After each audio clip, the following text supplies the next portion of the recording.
Jealousy, right. We usually think of it as this really negative thing, destructive. Yeah, definitely messy. Human, Yeah. maybe signals insecurity. Exactly. But what if, and this is what we're exploring today, what if divine jealousy isn't that?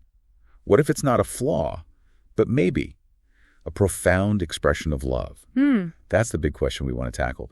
We're doing a deep dive using a devotional that focuses on Ezekiel chapter 16, specifically verses 35 through 52. Very intense passage. Oh, absolutely. And our mission, really, is to see how this ancient text might just flip our usual understanding of divine jealousy, showing it less as pushing away and more as this, well, fierce, passionate love pulling us back. That's the core insight, isn't it? That this passage frames God's jealousy as being fundamentally rooted in love. Right. And the discipline described, which is, let's be honest, quite harsh. Yeah. It's presented not just as punishment, but as an act of grace. Grace. That sounds counterintuitive given the language. Well, grace in the sense that it's designed to draw people back to him, especially when, they're chasing idols. And that doesn't just mean statues, right? No, anything that captures our ultimate devotion. Exactly. Anything that pulls us away.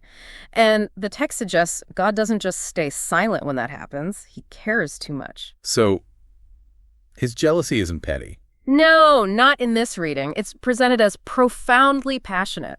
A refusal, really, to share our hearts with anything less than himself. That refusal sounds incredibly intense. And Ezekiel 16, well, it certainly doesn't shy away from intensity, does it? Not at all. The picture it paints is pretty brutal, confronting Israel, calling her a prostitute, metaphorically, for deep unfaithfulness. Yeah. Saying she took God's gifts, beauty, provision, honor, and used them to chase, quote, other lovers and abominable idols, even disturbingly, shedding the blood of her children for them. It's stark. It is. And God's response, as described in the text, is equally intense: judgment, public shame, exposure. What does that look like in the text? Well, it says, "He'll gather all her lovers to see her nakedness, judge her like women who commit adultery and shed blood," bringing the blood of wrath and jealousy. Wow. And the consequences are vivid. Given into enemies' hands, her sacred spaces, vaulted chambers thrown down, her proud structures, lofty places broken. Stripped bare. Stripped of clothes, jewels left naked and bare. Facing a crowd, stoning, swords, houses burned, judgments executed publicly. That's graphic, but you're saying there's a purpose behind it. The text explicitly states the purpose: to make her stop playing the whore and give payment no more.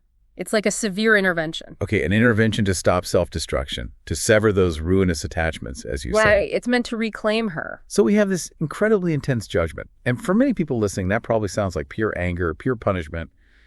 How do we reconcile that intensity with this idea of it being driven by love? That's the critical tension, isn't it? And then, right after all that fury, Ezekiel 16, verse 42, hits us with, "So will I satisfy my wrath on you, and my jealousy shall depart from you. I will be calm and will no more be angry." That's quite a shift. It is a huge shift. How do we make sense of that? This return to calm after such, well, violence. That's precisely the key, I think. That return to calm highlights the purpose of the discipline. It wasn't meant to be endless wrath. Wow. It was a specific, targeted intervention aimed at restoring peace, at restoring the relationship.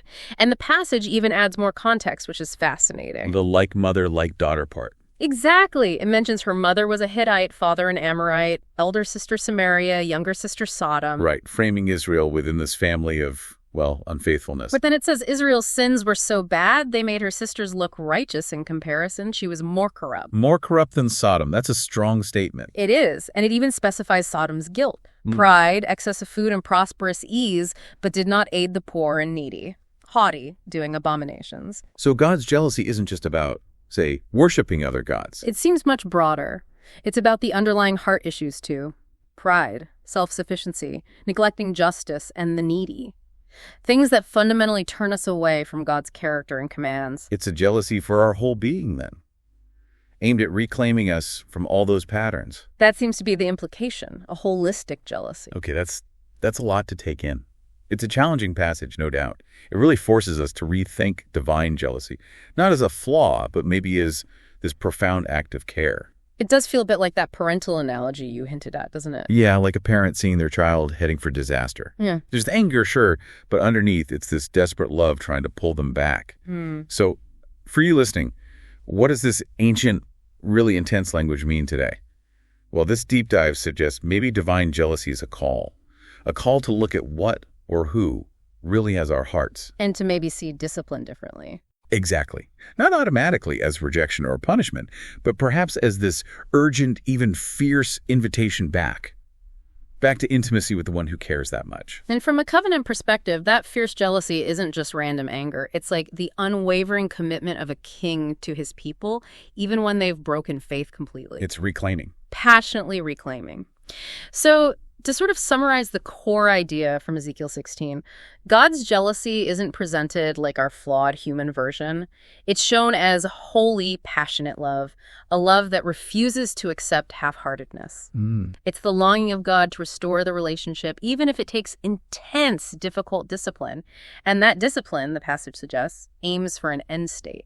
Where his wrath is satisfied, his jealousy departs. And he is calm, restored peace. It highlights such a profound difference between our jealousy and God's jealousy as presented here. And it really pushes you, the listener, to ask, have I ever mistaken God's discipline for rejection? When maybe it was actually an invitation to return. Right. The application point seems to be, trust that God's jealousy, in this sense, is proof of his love. Let his discipline lead you back to intimacy, not push you into fear. Which leaves us with a really challenging thought to sit with long after this discussion is over. What's that? Well, if God's jealousy is proof of this unwavering love, what might it mean for you personally to start embracing those really difficult periods of discipline? To see them not as condemnation or abandonment, but as an act of profound care. Exactly. How could that perspective reshape your understanding of God's love and maybe even how you respond to life's hardships? That is a powerful thought to mull over. How might we respond to such a fierce reclaiming love with perhaps renewed devotion in our own lives? Something to reflect on.